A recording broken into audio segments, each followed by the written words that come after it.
Grand Teton Park is located about 15 minutes north of Jackson, and by far it offers unlimited and unbelievable backcountry skiing, and ski mountaineering is probably one of the premier areas in North America.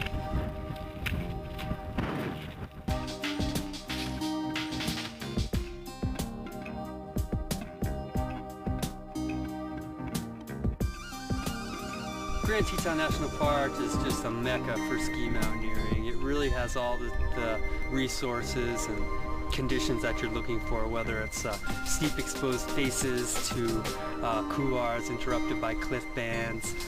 There's numerous lines out there that, you know, have yet to be descended.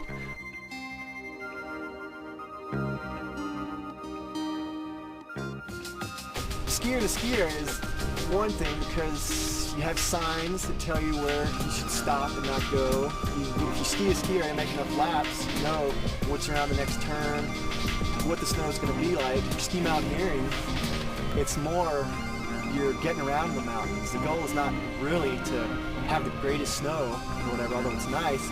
To me, it's more climbing something and using your skis as another tool to get back down to where you started, like your ice axe or your rope or something.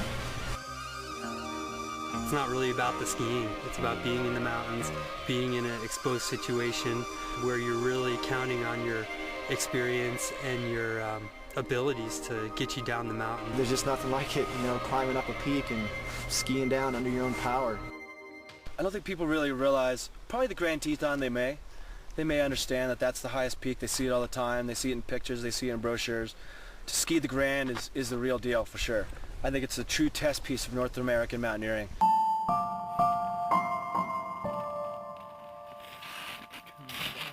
It had been a really hot day Thursday, so we were kind of planning on being pretty warm Friday, but it was about 25 degrees in the parking lot that night. Which was really good for the snowpack, for it to set up.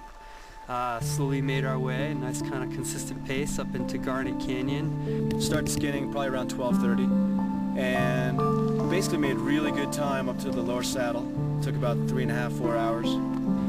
2 o'clock in the morning until sunrise, it's almost like you're sleepwalking. Lower saddle, I don't know, around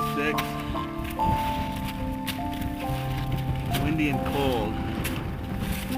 So we decided to kind of take 5, sit down for a little while, see what was going on with the weather. Can't do it in all conditions. Windy today. Maybe too windy. It's bringing the spirits down a little bit. We were a little in question on the weather because the wind was blowing so hard, and we kind of thought that we might have been shut down again. Those guys had been thwarted a couple times by wind, and so we waited. We maybe hoped that the sun would come up and warm us up and give us a new light on things, and hopefully the wind would die by that point. But basically we just got too cold for hanging out, so we continued up the mountain. TV call is right there. It's not looking too good for the A team. I think it's too windy.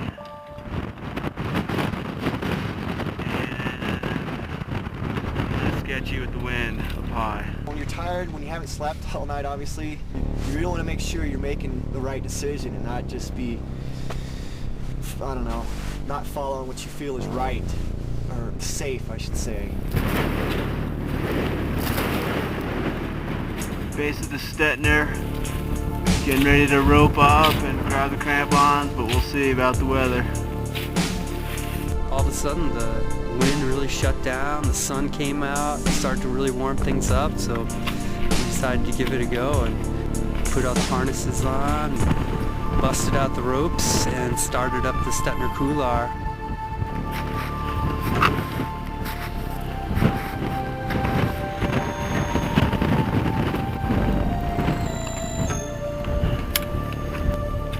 Stettner couloir, approaching the fork here.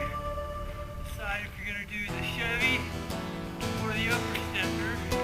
We had running belays. You can see some of the old anchors. You just clip and go, clip and go. Chevy couloir up to the base of the floor couloir. You just knew it was going to be just a long boot pack, not rope pack, but using ice tools as kind of as ice axes. Yeah. Gotta catch my breath. This is awesome up here, man. What a beautiful day.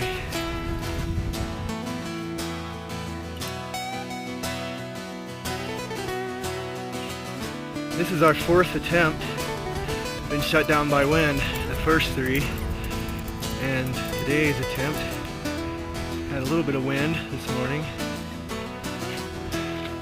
But yeah, this is the way it should be.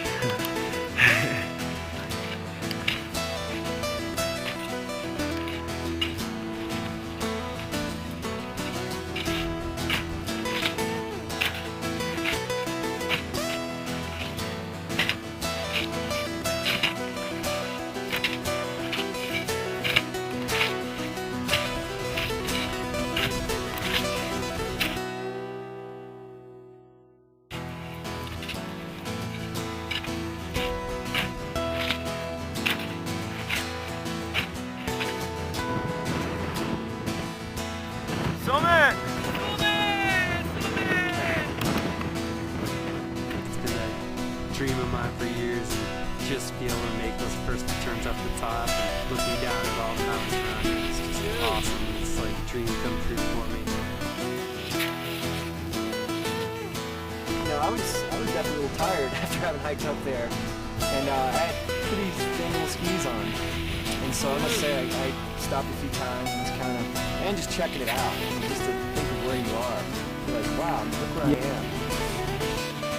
The upper sections of the fort are, you know, easily 55 degrees. It absolutely drops off into, I don't know, I'd say about a 1,500 to 2,000 foot cliff, and it truly is a no-fall zone.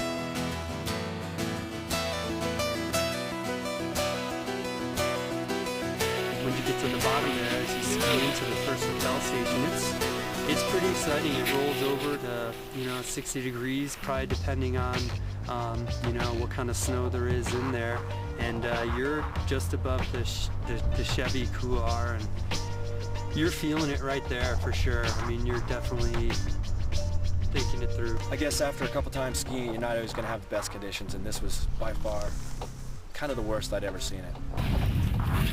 Looks like we'll probably be getting down in the valley pretty late, so it doesn't matter too much what conditions are like down there, I don't think.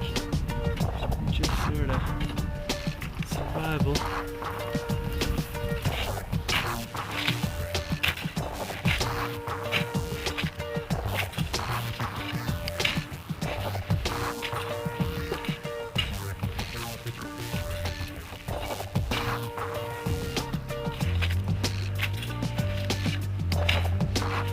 Just have to kind of put your head down and keep going for it, trying and trying.